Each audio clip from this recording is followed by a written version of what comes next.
जय हिंद साथियों, वंदे मातरम। कैसे हो आप सब? उम्मीद करता हूँ आप स्वस्थ होंगे, मस्त होंगे, अपनी पढ़ाई कंटिन्यू जारी रखे होंगे। आपके अपने YouTube चैनल TCG क्लासेज पर पुनः हार्दिक अभिनंदनम, स्वागतम, मोस्ट वेलकम। मित्रों, राजस्थान ज्योग्राफी के अंदर हम पढ़ रहे हैं राजस्थान का भौतिक विभाजन। जी हाँ, राजस्थान का भौतिक विभाजन, जिसके अंदर हमने राजस्थान को 4 भौतिक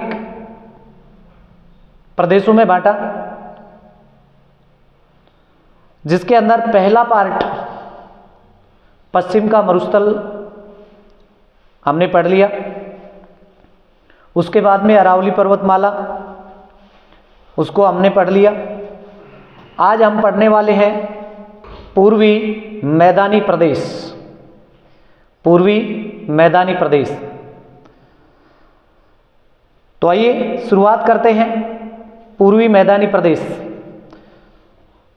दोस्तों, राजस्थान से संबंधित जितने भी एग्जाम्स होते हैं उनके अंदर भौतिक प्रदेश से संबंधित, राजस्थान ज्योग्राफी का भौतिक प्रदेश से संबंधित हर हाल में क्वेश्चन बनता है। यहां से ये जो क्लास है, इस क्लास के अंदर हम पूर्वी मैदान के अंदर किस प्रकार से प्रश्न बनते हैं, कौन कौन सी शब्दावलियां हैं, उन सब के बारे में डिटेल से चर्चा करेंगे। तो मेरा आपसे आग्रह रहेगा कि वीडियो को बिना स्किप किए कंटिन्यू देखते रहना है। बहुत डिटेल अध्ययन पूर्वी मैदान का हम करने वाले हैं। आइए शुरुआत करते हैं पूर्वी मैदानी प्रदेश। पूर्वी मैदानी प्रदेश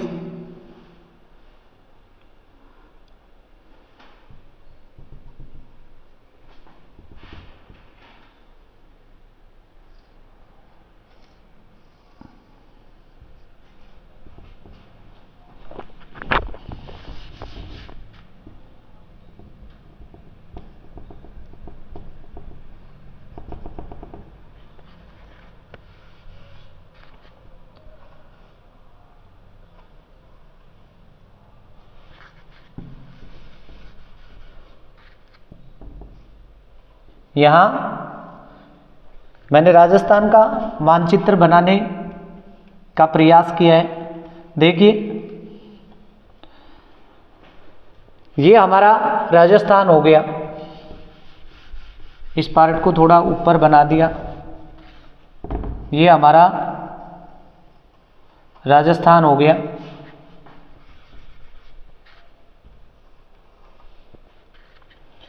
इस राजस्थान को हमने 4 भौतिक प्रदेशों में बांटा था, जिसके अंदर पश्चिमी मरुस्थल, अरावली पर्वतमाला, पूर्वी मैदानी प्रदेश और हाड़ौती का पठार, 2 पार्ट हमने बहुत अच्छे से पढ़ लिए थे। ये राजस्थान के लगभग मध्य से अरावली पर्वतमाला गुजरती है। लगभग मध्य से अरावली पर्वतमाला गुजरती है। इस अरावली पर्वतमाला के पूर्व में, अरावली पर्वतमाला के पूर्व में पूर्वी मैदान, अरावली पर्वतमाला के पूर्व दिशा में, या फिर हम कहें राजस्थान के पूर्व दिशा में पूर्वी मैदान स्थित है। ये जो पूर्वी मैदान है, इस पूर्वी मैदान की कुछ विशेषताएं हैं जहां से प्रश्न बनता है, उनको हम देखने वाले हैं। यदि इसकी विशेषताओं की बात की जाए तो यह है राजस्थान के कुल भूभाग का, राजस्थान के कुल भूभाग का 23.03% भूभाग, 23.03% भूभाग पर पूर्वी मैदानी प्रदेश फैला हुआ है। राजस्थान के टोटल क्षेत्रफल में 23.03% भूभाग पर पूर्वी मैदानी प्रदेश विस्तृत है, फैला हुआ है। यदि यहां पर जनसंख्या की बात करें तो यहां राजस्थान की कुल जनसंख्या का, राजस्थान की कुल जनसंख्या का 39% यानी 39% आबादी राजस्थान की पूर्वी मैदान में निवास करती है। यहाँ 23% भूभाग है और 39% जनसंख्या यहाँ पर निवास करती है। इसका मतलब यह क्षेत्र सघन आबादी वाला, सघन जनघनत्व वाला क्षेत्र है, सघन जनघनत्व वाला क्षेत्र है।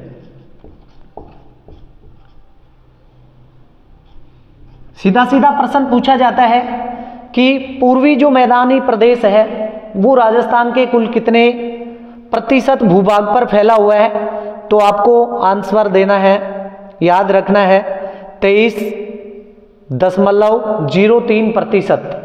मोटे तौर पर हम इसको 23% मानते हैं, 23%। दोनों में से कोई भी विकल्प होगा। यदि विकल्प में 23.03 है तो इसको पिक करना है, अन्यथा फिर 23% माना जाएगा मोटे तौर पे।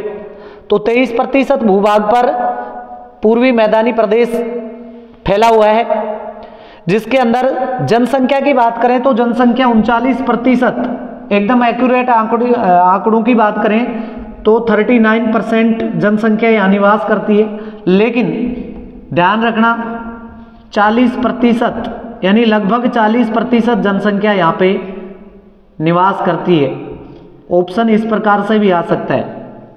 दोनों में से ज़्यादा वरीयता इसी को मिलेगी, लेकिन जब 39% नहीं हो तो उसके समीप यानी 40% के पास में हो गया, लगभग 40% आंसर आपको मानना पड़ेगा।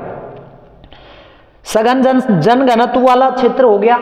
एक तरफ हमने देखा ये जो हमारा पश्चिमी मरुस्थलीय प्रदेश था, पश्चिमी मरुस्थलीय प्रदेश था, इस पश्चिमी मरुस्थलीय प्रदेश के अंदर राजस्थान का कुल जो भूभाग है वो 61%, लगभग 61% क्षेत्र को घेरे हुए है। और यहाँ पर जनसंख्या की बात करें तो यहाँ पे जनसंख्या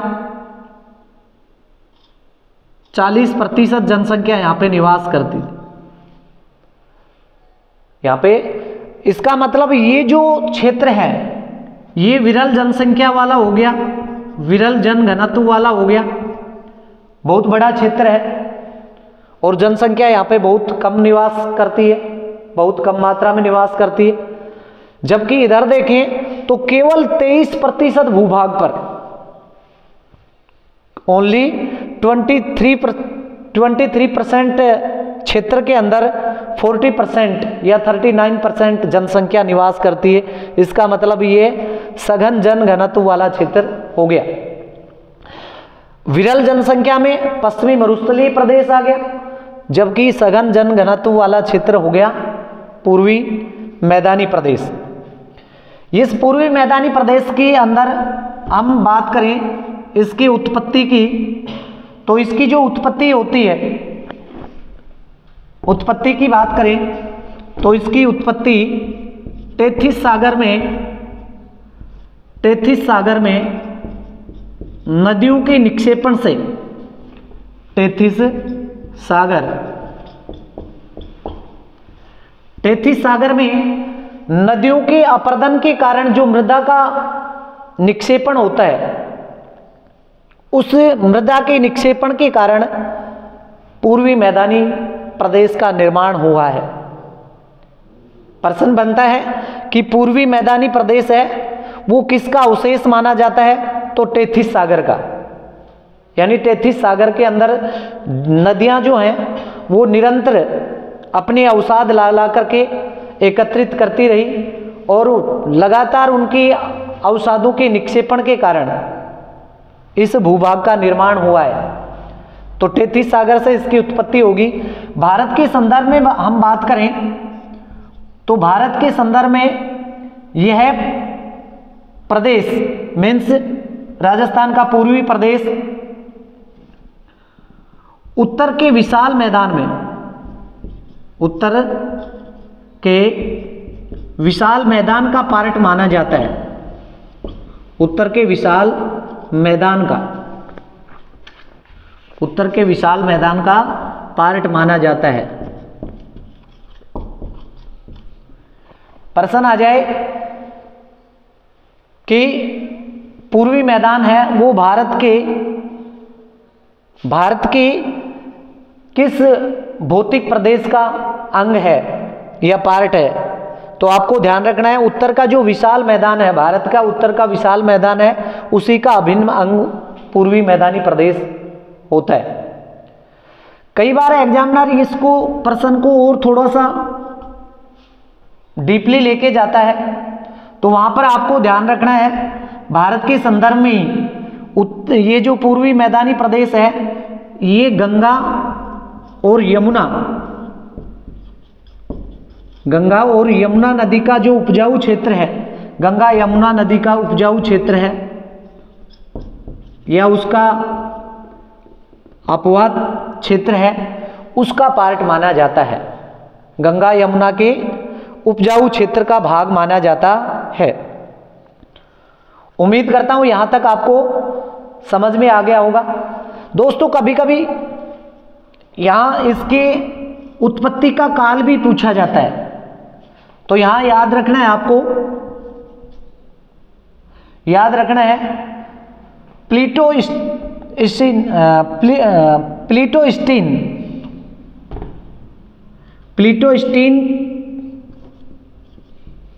प्लीटोस्टीन काल या युग में पूर्वी मैदान का निर्माण माना जाता है। प्लीटोस्टीन युग से इसका निर्माण माना जाता है। प्लीटोसीन युग से, काल से, युग या काल में इसका निर्माण प्रारंभ हुआ था और उसी समय ये पूरा निर्मित हो गया था। तो काल पूछा जाए तो प्लीटोसीन युग या प्लीटोसीन एरा पूर्वी मैदान का काल माना जाता है। उम्मीद करता हूं यहां तक आपको समझ में आ गया होगा। इसकी प्रत्येक पंक्ति के अंदर प्रश्न बनता है, प्रत्येक लाइन के अंदर प्रश्न बनता है, यहां से हर बार प्रश्न पूछा जाता है, तो इनको आपको अच्छे से ध्यान रखना है। भूभाग के, राजस्थान के कुल भूभाग की बात की जाए जिसमें इसका अंश निकाला जाए यानी पूर्वी मैदानी प्रदेश है, इसका हिस्सा देखा जाए तो 23.03% हो गया, मोटे तौर पर 23% में शामिल करते हैं। इसके बाद में जनसंख्या की बात करें तो 39% या 40% के आसपास जनसंख्या यहाँ पे निवास करती है। इट मीन्स यह बहुत ही सघन आबादी वाला या सघन जनघनत्व वाला क्षेत्र हो गया। इसकी उत्पत्ति टेथिस सागर से मानी जाती है, जिसमें टेथिस सागर के अंदर लगातार नदियों के निक्षेपण से इसकी उत्पत्ति हुई है। भारत के संदर्भ में उत्तर के विशाल मैदान से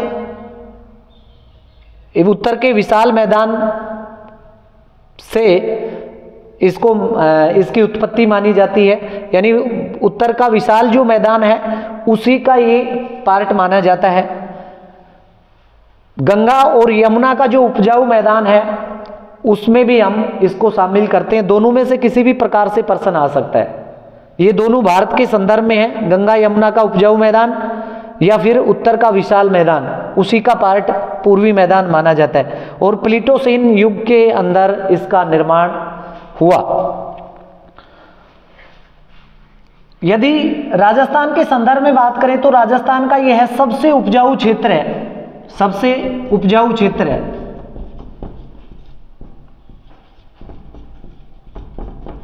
क्योंकि इधर हमने देखा पश्चिमी मरुस्थलीय प्रदेश है जो कि एक प्रकार से अनुर्वर भूमि पाई जाती है या अनुपजाऊ भूमि ज़्यादा है।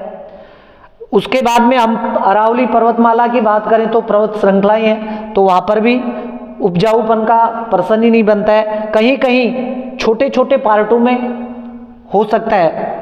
इसके बाद में हम बात करें इधर दक्षिण का पठारी प्रदेश आता है, तो ये भी पठारी प्रदेश है। तो उपजाऊ भूमि की बात करें तो सबसे ज़्यादा उपजाऊ भूमि इसी क्षेत्र में है, सबसे ज़्यादा उपजाऊ क्षेत्र भी है। उम्मीद करता हूँ ये सारे पॉइंट्स आपको क्लियर हो गए होंगे। अब हम इससे आगे बढ़ेंगे और हम देखेंगे इसका वर्गीकरण। राजस्थान का जो पूर्वी मैदान है उस पूर्वी मैदान का वर्गीकरण। राजस्थान का जो पूर्वी मैदान है, इस पूर्वी मैदान को हम 4 भागों में डिवाइड करके पढ़ेंगे, 4 भागों में डिवाइड करके पढ़ेंगे, जिसके अंदर हम देखेंगे सबसे पहले माही, सबसे पहले हम देखेंगे माही बेसिन, माही बेसिन यानी माही नदी का जो अपवाह क्षेत्र है उसको माही बेसिन के नाम से जानते हैं। इसे माही का मैदान भी कहेंगे, माही बेसिन या फिर माही का मैदान, माही मैदान, माही नदी का मैदान या माही बेसिन के नाम से जानते हैं। तो पहला पार्ट हम ये पढ़ेंगे, अभी हम इसकी विस्तृत चर्चा करने वाले हैं। एक बार देख लेते हैं चारों पार्टों को। माही बेसिन, दूसरा हो गया बाणगंगा बेसिन, दूसरा हो गया बाणगंगा बेसिन, और तीसरा हो गया, तीसरा जो पार्ट होगा इसमें वो होगा बनास बेसिन, बनास बेसिन। बहुत सी गाइडों के अंदर, बहुत सी पुस्तकों के अंदर आपको बाणगंगा का मैदान और बनास का जो मैदान है वो एक ही पार्ट में दिखाया जाता है, लेकिन हम यहाँ पे बहुत डिटेल चर्चा कर रहे हैं, इतना डिटेल से चर्चा कर रहे हैं कि यहाँ से इसको पढ़ने के बाद में पूर्वी मैदान जो है वहाँ से कोई भी प्रश्न आपका गलत नहीं होगा। यानी टोटल जितने भी प्रकार के क्वेश्चन बनते हैं वो सारे इसके अंदर आ जाएंगे। तो यहाँ पे बाणगंगा का मैदान, बनास का मैदान हो गया, बनास बेसिन कहेंगे, और एक हमारे यहाँ पे दक्षिण में, इधर से दक्षिण से चंबल नदी निकलती है, जिसके मैदान को चंबल बीहड़ क्षेत्र के नाम से जाना जाता है, चंबल बीहड़ क्षेत्र या चंबल नदी का मैदान। विशेष तौर पे यहाँ बीहड़ क्षेत्र होता है, चंबल नदी है वो बहुत बड़े उत्खात करती है, जिसके कारण इसको चंबल बीहड़ के नाम से जानते हैं। आइए अब हम इसको डिटेल से पढ़ते हैं। सर्वप्रथम हम बात करें दोस्तों, यहाँ पे ध्यान रखना है, ये जो पूर्वी मैदान है, इस पूर्वी मैदान को अरावली पर्वतमाला, पश्चिम के मरुस्थल को और पूर्वी मैदान दोनों को अलग अलग डिवाइड करने का काम करती है। इससे पूर्व वाली क्लास में भी मैंने आपको बताया था, यहाँ पे अरावली पर्वतमाला है, ये अरावली पर्वतमाला 50 सेंटीमीटर समवर्षा रेखा यानी वाटर डिवाइडिंग रेंज का काम करती है। राजस्थान को 2 समान जलवायु प्रदेशों में सम जलवायु प्रदेश में बांटने का काम करती है, समान नहीं कह, सम जलवायु प्रदेश में बांटने का कार्य करती है। तो आपको ध्यान रखना है कि 50 सेंटीमीटर समवर्षा रेखा है, ये है अरावली पर्वतमाला, पश्चिमी राजस्थान और पूर्वी मैदानी प्रदेश है, इन दोनों को अलग करने का कार्य करती है। कभी कभी यहाँ से प्रश्न बन जाता है। वैसे इस पिछली क्लास में हमने इसके बारे में चर्चा कर ली थी, तो ये क्वेश्चन भी पूछा गया है क्योंकि दोनों के संदर्भ में है। अब हम देखेंगे इनको बारी बारी से। नंबर 1 पे पढ़ेंगे बनास बेसिन, माही बेसिन। नंबर 1 पे पढ़ेंगे माही बेसिन, माही बेसिन। माही बेसिन के अंदर मुख्य माही नदी होगी और उसकी जो सहायक नदियां होती हैं, माही नदी की जो सहायक नदियां होती हैं जैसे सोम है, जाखम है, इस प्रकार की जो नदियां हैं उनसे जो निर्मित मैदान है उसको माही बेसिन के नाम से जाना जाता है।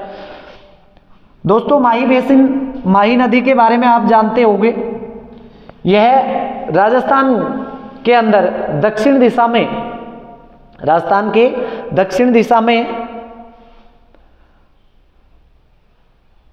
जो स्थित जिले होते हैं वहां पर माही नदी का बेसिन होता है। और जो माही नदी है वो उल्टे यू आकार में बहने वाली राजस्थान की नदी है।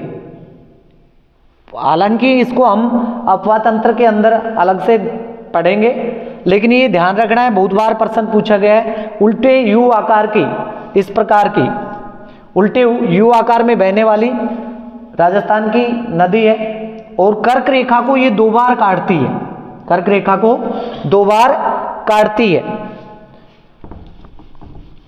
अभी जो माही बेसिन है इसके अंदर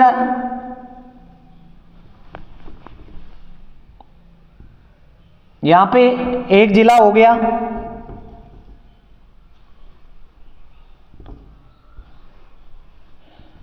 यहां पे एक जिला हो गया,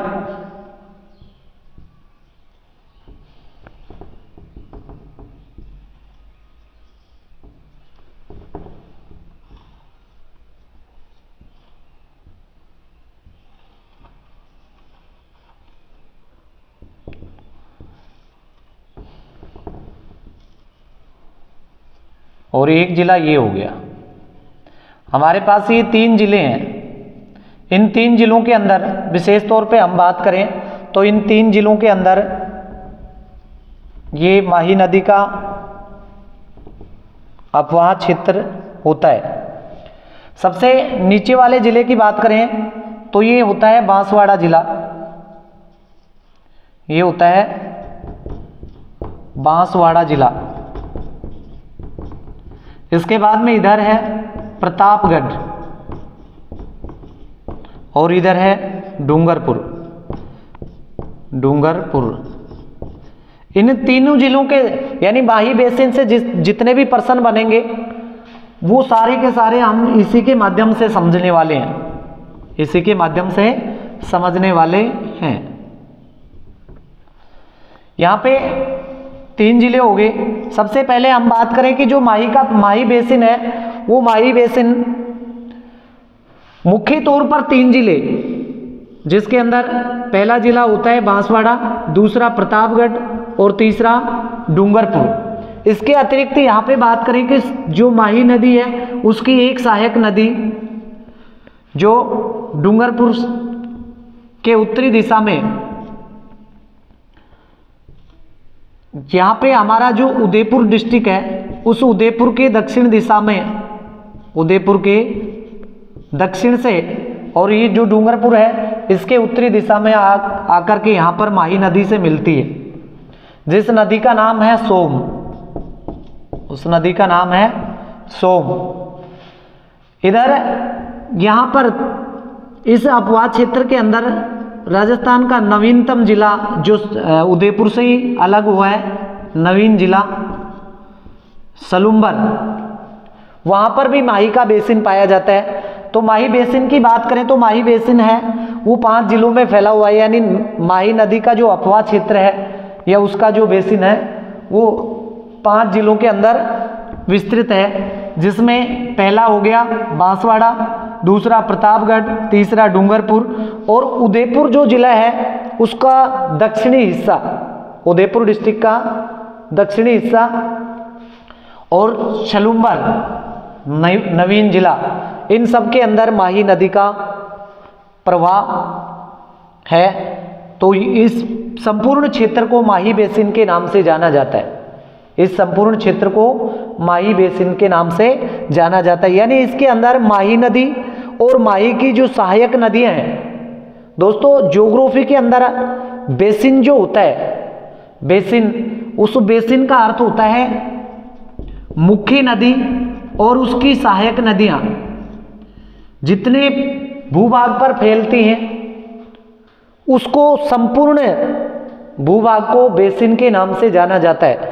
तो माही बेसिन के अंदर ये 5 जिले होते हैं जिसमें मुख्य बांसवाड़ा, प्रतापगढ़ और डूंगरपुर, थोड़ा सा हिस्सा उदयपुर का दक्षिणी हिस्सा और कुछ अंश सलूम्बर का भी होता है। यानी सलूम्बर के अंदर भी ये माही बेसिन फैला हुआ है। अब इस माही बेसिन की बात करें तो यहाँ से प्रमुख कुछ शब्दावलियाँ हैं, उन शब्दावलियों को आपको ध्यान रखना है जहाँ से लगभग सभी भर्ती प्रतियोगिता परीक्षाओं के अंदर प्रश्न पूछा जाता है, प्रश्न बनने के चांस होते हैं। यदि हम बात करें इसके अंदर तो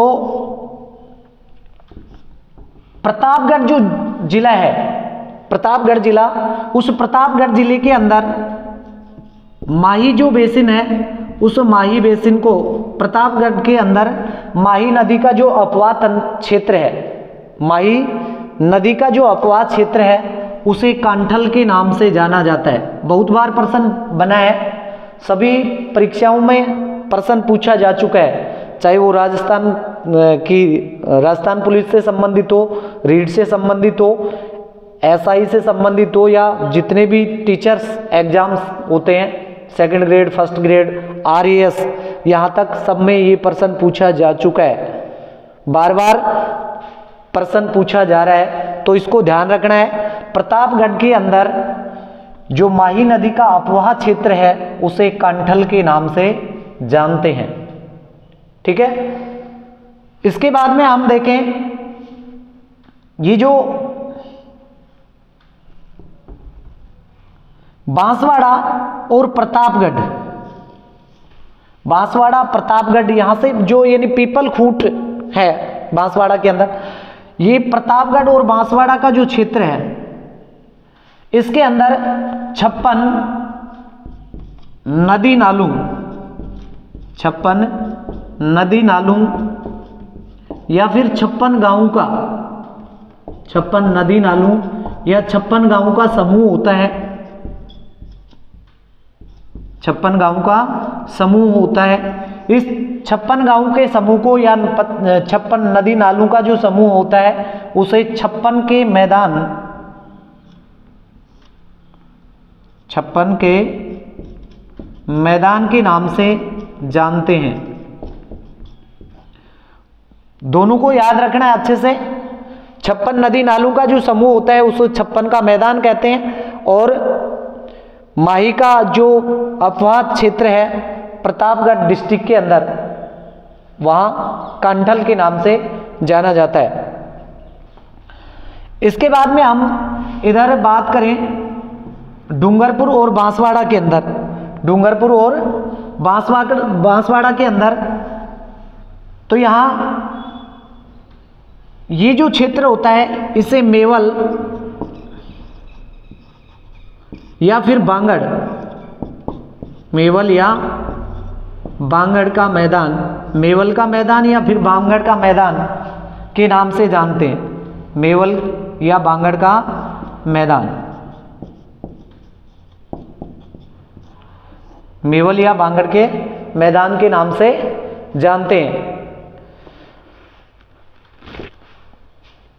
शब्दावली को ध्यान रखना है, शब्दावली को ध्यान रखना है। मेवल या बांगड़ का क्षेत्र,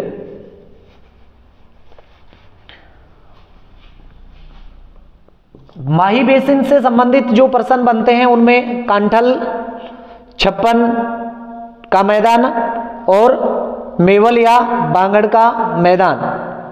ठीक है मित्रों, इसके अपवाह तंत्र से संबंधित यानी माही बेसिन है उसमें कौन कौन से डिस्ट्रिक्ट आते हैं, तो वहां पर आपको 5 डिस्ट्रिक्ट याद रखने हैं। मुख्य तौर पर 3 जिले होते हैं लेकिन थोड़ा थोड़ा पार्ट इनका भी आता है, तो इनको भी आपको याद रखना है। जिसमें बांसवाड़ा, प्रतापगढ़, डूंगरपुर, शलुम्बर और उदयपुर का दक्षिणी भाग। अब यहाँ इसके बारे में मैंने आपको पहले बताया, इधर से हमारे राजस्थान मध्य प्रदेश से एक नदी आती है जो राजस्थान में इस प्रकार से उल्टे यू आकार में बहती है, जिसका नाम है माही, जो कर्क रेखा को 2 बार काटती है और राजस्थान में उल्टे यू आकार में बहने वाली एकमात्र नदी है। माही की जो सहायक नदियां हैं सोम, जाखम, इस प्रकार से इनको भी आपको याद रखना है। अब हम दूसरा पार्ट पढ़ने वाले हैं इसी में, बाणगंगा का मैदान या बाणगंगा बेसिन, बाणगंगा का मैदान या बाणगंगा बेसिन, बाणगंगा का मैदान।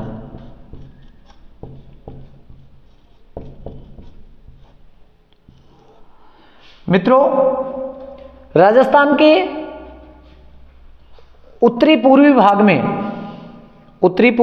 में बाणगंगा नदी, जो अर्जुन की गंगा के नाम से भी प्रसिद्ध है, वो नदी बाणगंगा नदी है, वो राजस्थान के उत्तरी पूर्वी भाग में विस्तृत है। इसका जो अपवाद क्षेत्र है उसको बाणगंगा का मैदान, बाणगंगा के मैदान के नाम से जानते हैं, बाणगंगा के मैदान के नाम से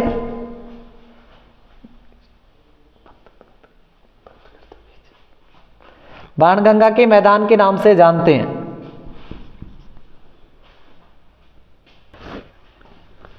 बाणगंगा का जो मैदान है वो राजस्थान का सर्वाधिक जनघनत्व वाला क्षेत्र है। मित्रों, यहाँ पे ध्यान रखना, यदि संपूर्ण राजस्थान की बात की जाए तो संपूर्ण राजस्थान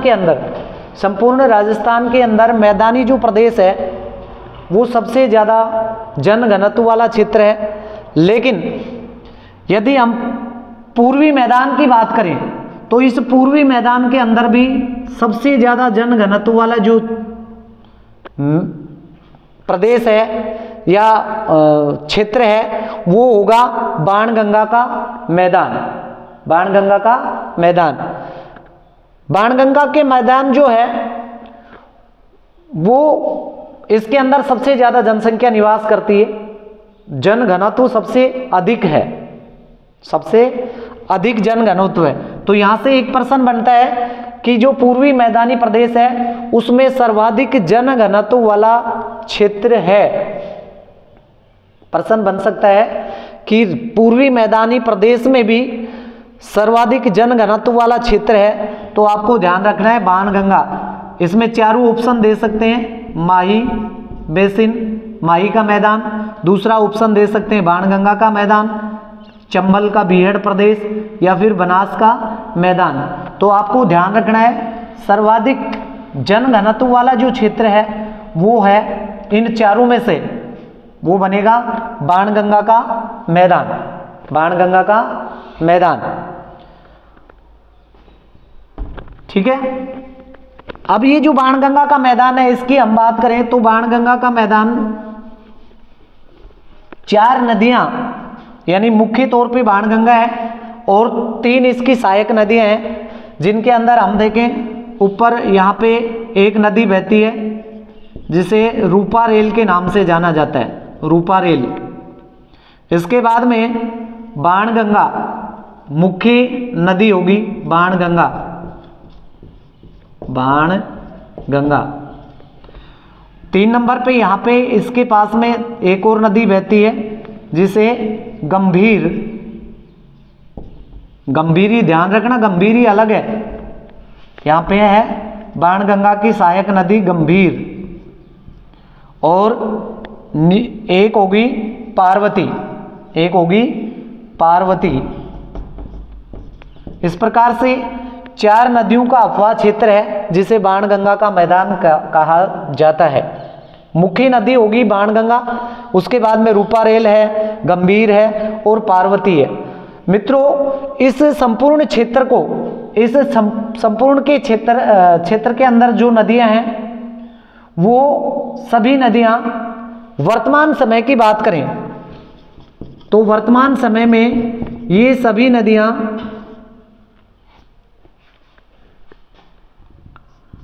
अब आंतरिक अफवाह की ओर बढ़ रही हैं, आंतरिक अफवाह की ओर बढ़ रही हैं। यानी ये सभी नदियां हैं वो आंतरिक अफवाह वाली नदियां हो गई। रूपारेल, बाणगंगा, गंभीर, ये पार्वती। मुख्य तौर पर इनमें बाणगंगा नदी है और बाणगंगा नदी की जो सहायक नदियां हैं ये सारा पूरा जल लेकर के इसी बाणगंगा में डालती है। तो ये है आंतरिक अफवाह का क्षेत्र भी है, आंतरिक अफवाह का क्षेत्र बन चुका है। ठीक है, पहले यहाँ पे बाणगंगा नदी बहुत अच्छे से बहती थी, लेकिन अब ये आंतरिक अफवाह के अंदर आ गई है। ठीक है, अब इसके बाद में हम बात करें इसके बहाव क्षेत्र की, या जो बाणगंगा का मैदान है इसके अंदर, इधर हम बाणगंगा की बात करें तो यह है कोटपुतली न्यू डिस्ट्रिक्ट, कोटपुतली, जयपुर, भरतपुर और भरतपुर के साथ में डीग, भरतपुर, अलवर, डीग, भरतपुर, कोटपुतली, अलवर और जयपुर। इसके अंदर इसका अपवाह क्षेत्र है, यानी बाणगंगा का जो मैदान है वो 5-6 जिलों के अंदर है। कोटपुतली, बहरोड हो गया, जयपुर हो गया, डीग, भरतपुर, अलवर, इन सभी जिलों के अंदर विस्तृत है।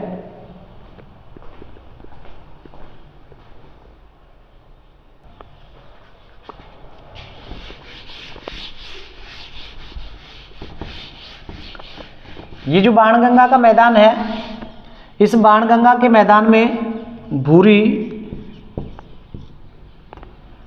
जलोढ़ मिट्टी पाई जाती है, भूरी जलोढ़ मिट्टी पाई जाती है। यहाँ से सबसे ज़्यादा चांस रहेंगे पर्सन बनने के, तो वो अभी मैंने आपको बताया कि यह राजस्थान का पूर्वी मैदानी जो प्रदेश है उसमें एकमात्र ऐसा प्रदेश है जो आंतरिक अफवाह के अंदर आता है।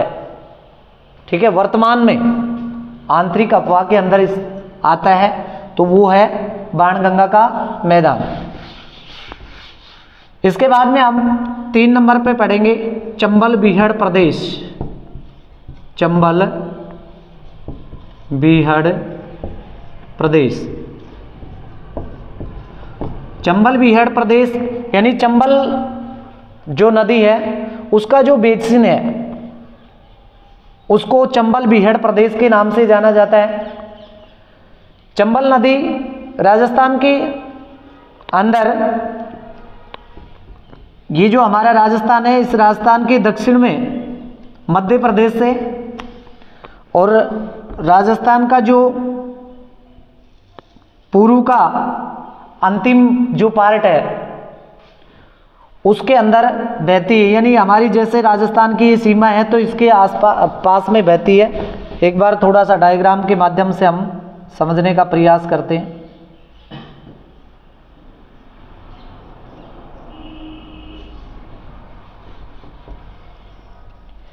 जैसे ये हमारा राजस्थान हो गया, इस राजस्थान की बात करें तो यहाँ से चंबल नदी निकलती है और इस प्रकार से ये बहती है। तो इसका जो बहाव क्षेत्र है उसको चंबल बीहड़ प्रदेश के नाम से जानते हैं। दोस्तों, चंबल बीहड़ प्रदेश है वो, ध्यान रखना, राजस्थान के अलावा 2 और जिलों में विस्तृत है। यानी राजस्थान के अलावा जिन जिन राज्यों के अंदर चंबल नदी का अपवाह क्षेत्र है वहाँ पर भी बीहड़ प्रदेशों का निर्माण करती है। तो सबसे ज़्यादा बीहड़ प्रदेशों के लिए प्रसिद्ध चंबल नदी, और चंबल नदी सबसे अधिक बीहड़ बनाती है मध्य प्रदेश के अंदर, उसके बाद में यूपी उत्तर प्रदेश, और 3 नंबर पे हमारा राजस्थान। तो प्रश्न इस प्रकार से भी बन सकता है, क्योंकि राजस्थान के संदर्भ में है चंबल नदी, तो राजस्थान प्रश्न बन सकता है कि बीहड़ प्रदेशों का निर्माण करने के मामले में चंबल नदी सबसे अधिक बीहड़ प्रदेशों का निर्माण किस राज्य के अंदर करती है, तो ध्यान रखना है मध्य प्रदेश के अंदर, उसके बाद में उत्तर प्रदेश, और 3 नंबर पे राजस्थान।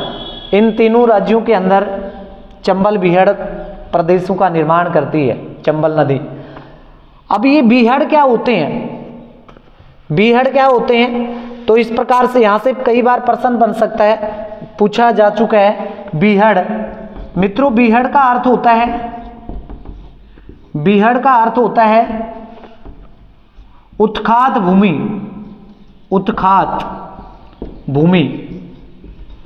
फिर वही चक्कर, उत्खात भूमि क्या होती है, मीन्स उबड़ खाबड़, यानी जो चंबल नदी है उसका प्रवाह जो बहुत तेज होता है, तो यह अपने मार्ग के अंदर, अपने अपवाह क्षेत्र के अंदर बहुत गहरी गहरी खाइयाँ बना देती है, बहुत गहरी खाइयाँ बना देती है, जिसे उत्खात भूमि या बीहड़ प्रदेश के नाम से जाना जाता है। और इस बीहड़ प्रदेश में जो बड़े बड़े गड्ढे होते हैं उनको उर्मिल के नाम से जानते हैं, उन्हें उर्मिल के नाम से जाना जाता है, उर्मिल, ठीक है। और यही गड्ढे जब 6 मीटर से कम होते हैं, 6 मीटर से कम गहरे होते हैं, 6 मीटर से कम गहरे, तो इन्हें कुंवारी के नाम से जानते हैं।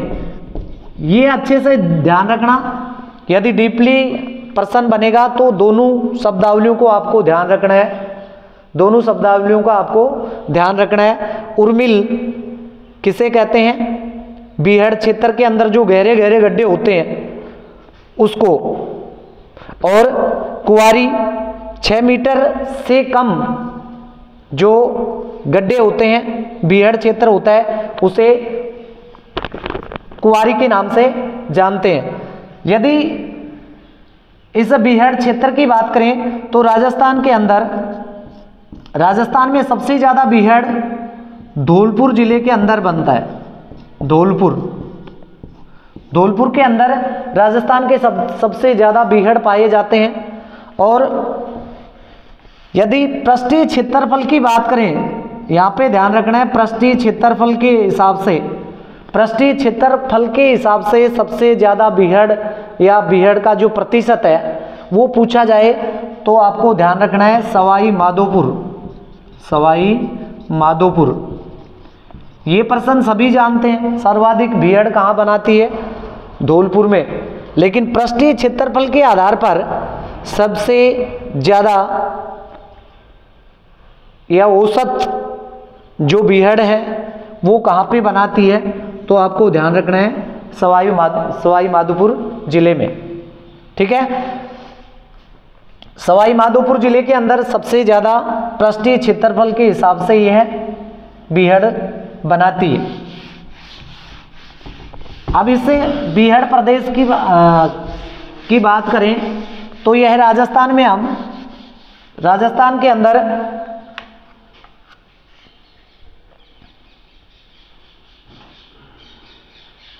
चंबल बेसिन जो है वो राजस्थान के अंदर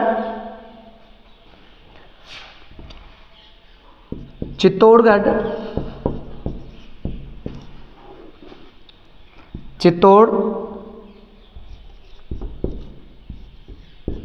कोटा, करौली, धौलपुर,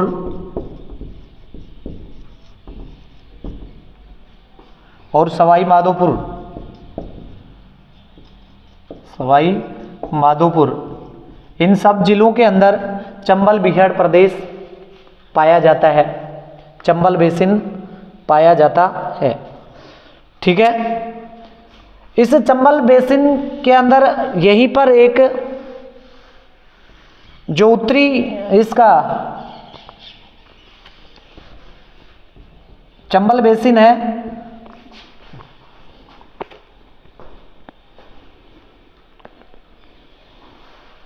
रहने दो,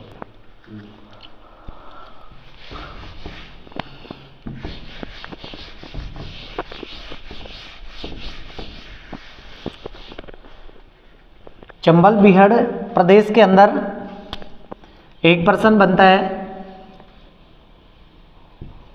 डांग की रानी,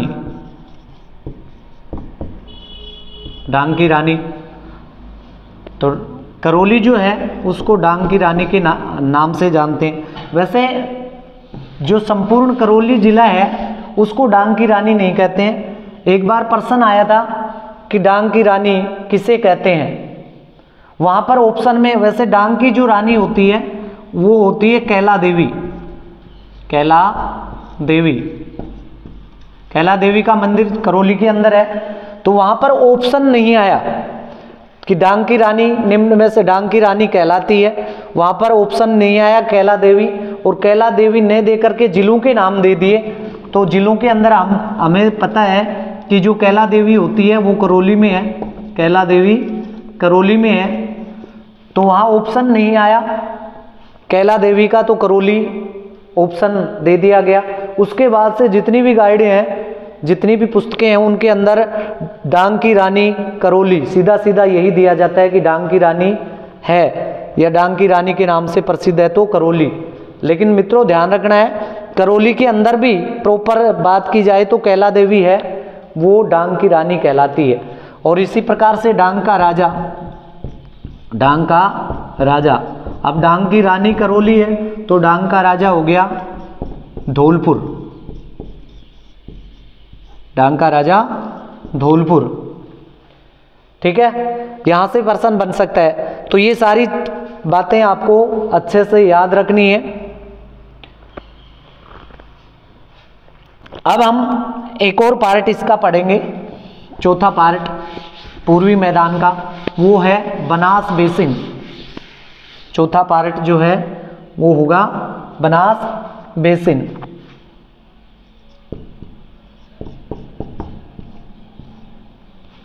बनास बेसिन, बनास बेसिन की बात करें तो इसके अंदर मुख्य जो नदी होगी वो होगी हमारी बनास नदी, और उसकी जो सहायक नदियां होती हैं वो भी इसके अंदर शामिल होंगी।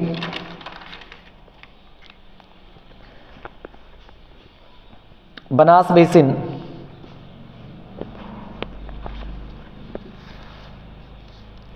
बनास का मैदान राजस्थान के उदयपुर, भीलवाड़ा, उदयपुर, भीलवाड़ा, शाहपुरा, चित्तौड़गढ़, टोंक और सवाई माधोपुर।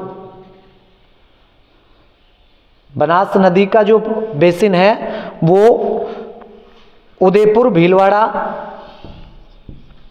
उदयपुर, भीलवाड़ा, उदयपुर, भीलवाड़ा, टोंक, शाहपुरा, चित्तौड़गढ़, शाहपुरा, चित्तौड़गढ़,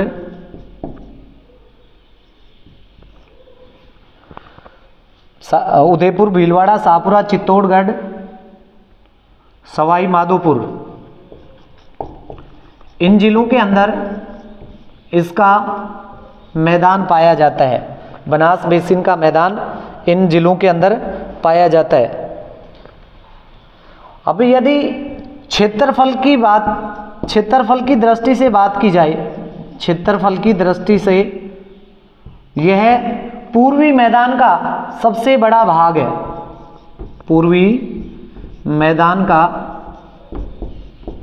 सबसे बड़ा भाग, पूर्वी मैदान का सबसे बड़ा भाग माना जाता है। सबसे बड़ा भाग है, माना नहीं जाता है ही, सबसे बड़ा भाग है। टोटल क्षेत्रफल की बात करें तो अलग अलग पर्सन बढ़ता है। सबसे ज्यादा जन घनत्व वाला पूर्वी मैदान का जो पार्ट होगा वो बनेगा बाणगंगा का मैदान। सबसे अधिक क्षेत्रफल वाला बनेगा पूर्वी मैदान। सबसे अधिक उत्खात भूमि वाला क्षेत्र बनेगा वो बनेगा चंबल बेसिन। मित्रों, ये जो बनास बेसिन है, इस बनास बेसिन को दो पार्टों में डिवाइड किया जाता है। बनास बेसिन को दो पार्टों में डिवाइड किया जाता है। इसमें एक बनेगा मालपुरा करौली का मैदान, मालपुरा करौली का मैदान, यानी हमारा जो ये अजमेर केकड़ी है, केकड़ी जिला नया जिला बना है, इसके अंदर जैसे ये बनास जो नदी है, बनास नदी का जो अपवाह क्षेत्र है, इसके पास की बात करें तो इधर जैसे चित्तौड़गढ़ है,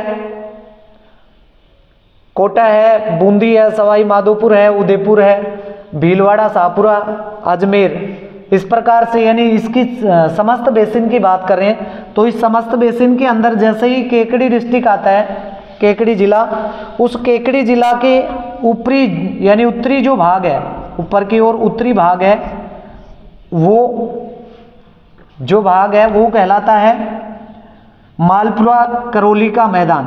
मालपुरा करौली का मैदान,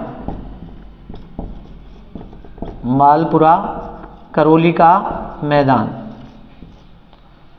केकड़ी के उत्तरी भाग में जो है, उदयपुर, भीलवाड़ा, शाहपुरा, चित्तौड़, सवाई माधोपुर, करौली। तो यहां जैसे ही अजमेर केकड़ी आता है, केकड़ी आता है, उसके आगे का जो पार्ट होता है इसे मालपुरा करौली के नाम से जानते हैं, और इससे जो दक्षिण में यानी नीचे की तरफ जो पार्ट बच जाता है उसे मेवाड़ के मैदान के नाम से जानते हैं। मेवाड़ के मैदान के नाम से जानते हैं, मेवाड़ का मैदान। इस प्रकार से जो बनास बेसिन है उसे दो पार्टों में डिवाइड कर दिया गया, एक मेवाड़ का मैदान और दूसरा मालपुरा करौली का मैदान। इसके अंदर कुछ शब्दावली हैं, उनको आपको ध्यान रखना है, फिर डायग्राम से हम सीखेंगे अभी। यानी एक तो बनता है खैराड़, खैराड़, खैराड़ जो मालपुरा है उस मालपुरा जहाजपुरा, जहाजपुर है, उस जहाजपुर के आसपास का जो क्षेत्र है, जहाजपुर का आसपास का जो क्षेत्र है,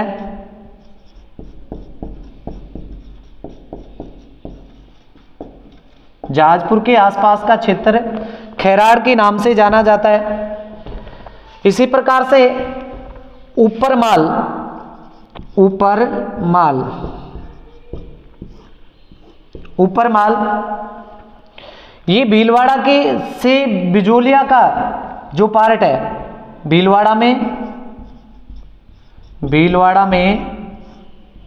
जिले के अंदर बिजोलिया का जो पार्ट है उसे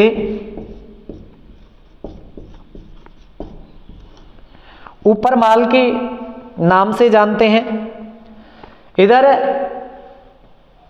ये जो हमारी बनास नदी है राजसमंद जिले से जैसे ही निकलती है तो राजसमंद की इस राजसमंद जिला है, उस राजसमंद जिले में जैसे ही यहाँ से निकलती है, निकलने के बाद में राजसमंद के अंदर है थोड़ा सा पार्ट आता है इसका बनास का, तो उस पार्ट को पीड मांड के मैदान के नाम से जानते हैं। ये थोड़ी शब्दावली है, इनको ध्यान रखना है। और यदि हम बनास बेसिन की बात करें तो बनास बेसिन के अंदर मुख्य तौर पे बनास नदी होगी, बनास के बाद में खारी, डाई, बेड़च, कालीसिल, आदि नदियां पाई जाती हैं। इनके सम्मिलित पार्ट को बनास बेसिन के नाम से जानते हैं। उम्मीद करता हूं यहां तक आपको समझ में आ गया होगा। ये पूर्वी मैदान का जो डिवीजन है, पूर्वी मैदान, उसका अध्ययन हमने पूरा कर लिया। मिलते हैं नेक्स्ट क्लास में, वहाँ पढ़ेंगे दक्षिण का पठारी प्रदेश या हाड़ौती पठारी प्रदेश। Thank you for watching.